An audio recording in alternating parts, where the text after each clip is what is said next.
Hello, no? So ngayon, no, pag-usapan natin itong tungkol sa mga Diyos-Diyosan no, na patuloy pa rin sinasamba ng ating mga kapatid na mga Katoliko. Huwag niyo sanang isipin no, na sinisiraan ko kayo. Ito po ay isang pagmamahal at babala na dapat niyo pong iwasan ang mga Diyos-Diyos kahoy. Huwag kayong magpalinlang sa mga Diyos-Diyos kahoy na yan. Maniwala kayo sa akin mga kaibigan. Pinaka-worst talaga ang sasapitin niyo pagkatapos ng buhay dito sa mundong ito. Marami pong babala ang Panginoon na pinagbabawalan po tayo na sumamba sa mga kinulit, mga imahe na gawa lamang sa kamay ng tao. Binawalan tayo ng ating Panginoon ito, huwag sana tayong sumuway. Kasi baka tayo po ay maliligo sa galit at puot ng Diyos pagdating ng panahon. Maraming mga tao na hindi na talaga makaalis dyan sa pagsamba sa mga Diyos-Diyos kahoy na yan. Dito sa Hosea, sinabi ng ating Panginoon na instead ang tao sasangguni sa Panginoon, doon na sila sumasangguni sa mga Diyos-Diyosan. Sinabi dito sa Hosea chapter 4 verse 12. Sumasangguni ang aking bayan sa Diyos-Diyos kahoy. Dagdag pa dito, sila'y iniligaw ng masamang pamumuhay at ipinagpalit nila sa kahalayan ang kanilang Diyos. O, instead na sa Diyos kayo sumangguni, kasi ang Diyos Espiritu. Ang gusto ng Panginoon, sumangguni tayo sa Diyos sa pamamagitan ng Espiritu at ng katotohanan. Kasi ang sabi ng ating Panginoon Kristo, ang Diyos Espiritu at ang lahat ng sasamba sa Kanya sa Espiritu at sa katotohanan. Hindi niya kailanman sinabi na sumangguni kayo sa mga Diyos-Diyos kahoy at didinggin kayo ng Diyos. Iwasan niyo po ang mga bagay na ito. Kasi galit ang Panginoon sa mga Diyos-Diyosan. Kung hindi kayo titigil nito, baka pagdating ng araw, magigising kayo doon sa impyerno. Laging tandaan niyo, ang babala din ng ating Panginoon dito sa Roma chapter 1, verse 21 hanggang 23 and 25. Sinabi dito, kahit na kilala nila ang Diyos, siya'y hindi nila pinarangalan bilang Diyos, ni pasalamatan man. Sa halip, naghaka-haka sila ng mga bagay na walang kabuluhan. Kaya't nagdilim ang hangal nilang pag-iisip. So klaro na instead ang Diyos yung parangalan nila, doon sila, yung mga Diyos ang kahoy, ang kanilang pinarangalan. At naghaka-haka pa sila gumawa ng mga istorya na ganito, ganyan. Pinapaniwala sa mga tao at naligaw din ng mga tao kasi nga naniniwala din naman.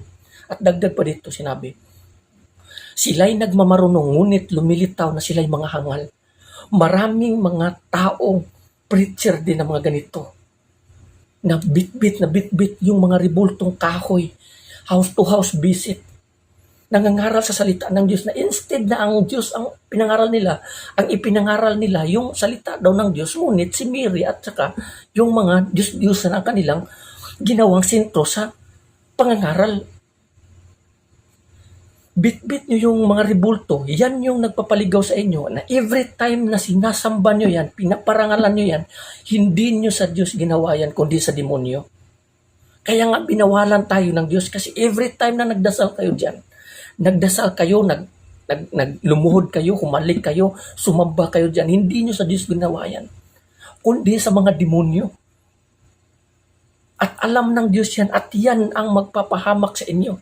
Dagdag dito sa 23, tinalikuran nila ang kaluwalhatian ng Diyos na walang kamatayan o tinalikuran nila at ang sinamba nila ay mga larawan ng mga taong may kamatayan. Yun, ginawa nila mga imahe na mukha ng mga tao. Sinasamba nila ng mga ibon, ng mga hayop na lumalakad at mga hayop na gumagapang. Dagdag dito sa verse 25, sinabi, tinalikuran nila ang katotohanan tungkol sa Diyos at pinalitan ng kasinungalingan. Sinamba nila at pinaglingkuran ang mga nilikha sa halip na ang lumikha na siyang dapat papurihan magpakailanman. So klaro po, di ba? Gumising kayo, mga kaibigan, gumising kayo.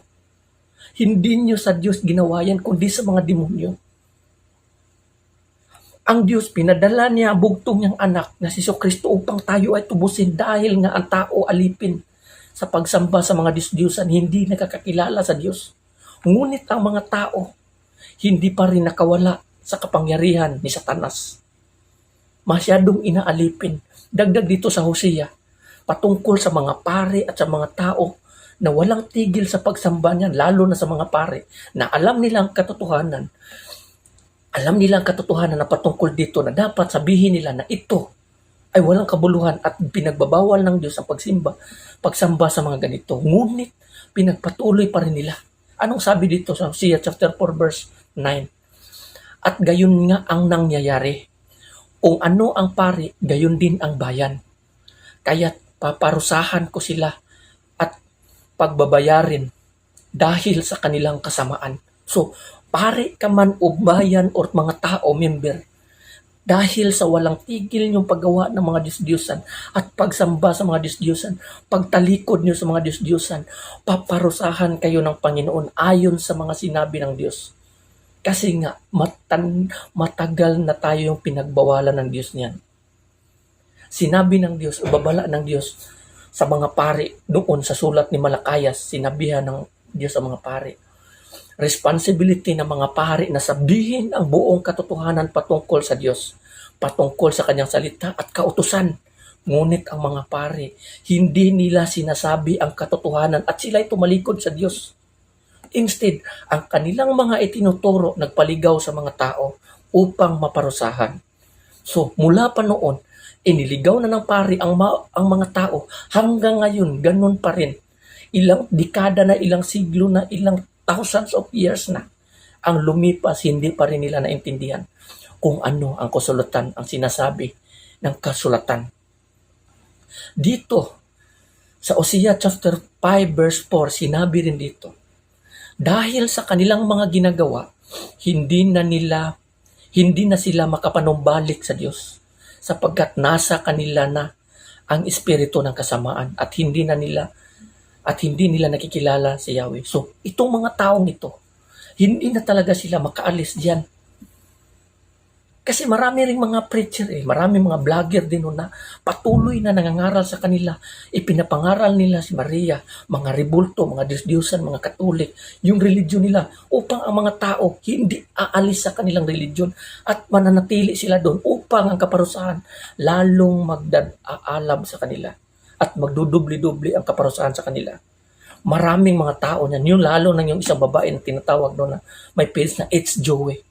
Mag-ingat kayo doon. Sila ang mga ahente ni Satanas upang kayo ay iligaw, upang kayo ay mananatili sa religion na yan kung saan sinusumpa ng Diyos na ang lahat ng mga tao na nananatili niyan may naghihintay na apoy ng impyerno. Umiwas po kayo dyan. Itong mga sinasabi ko, lahat po ito nakasulat sa Biblia. At ito po ay hindi ko gawa-gawa lamang, kundi ito po ay mga kautusan at utos ng Diyos na dapat nating iwasan at dapat nating sundin. Sinabi dito sa Pahayag 21 verse 8, sinabi dito, subalit para naman sa mga duwag, itong mga taong ito, na sumasamba sa mga Diyos-Diyosan, ito ay nagiging duwag. Bakit? Duwag silang magsisi sa kanilang mga kasalanan doon sa Panginoon at nananatili sila doon sa mga Diyos-Diyosang kahoy. Mga taksil, nagiging taksil sila sa ating Panginoon. Kasi instead na paglingkuran nila ang Diyos na walang hanggan, walang kamatayan, Diyos na may gawa sa langit at lupa, ang pinaglingkuran nila ang mga kahoy na gawa lamang sa kamay ng tao. At dagdag dito, mga gumagawa ng kasuklam-suklam. Itong mga gawain ito ay mga kasuklam-suklam ito sa paningin ng Panginoon.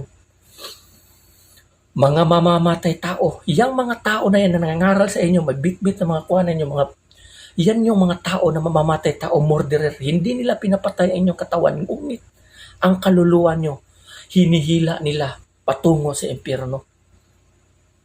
Mga nakikiapid. So itong mga taong ito, nakikiapid. Hindi lamang sa Diyos, kundi nakikiapid pa sila sa mga Diyos-Diyos ng kahoy.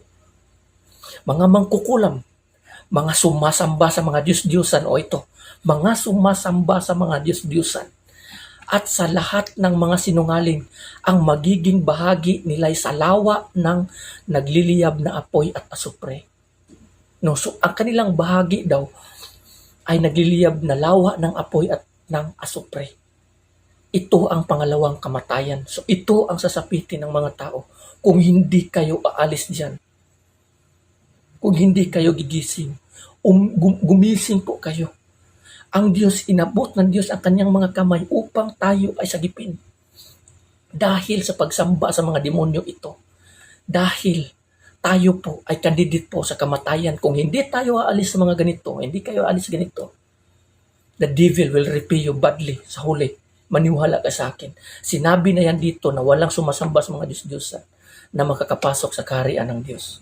So, hanggang dito na lang. Maraming salamat and blessed everyone. Amen.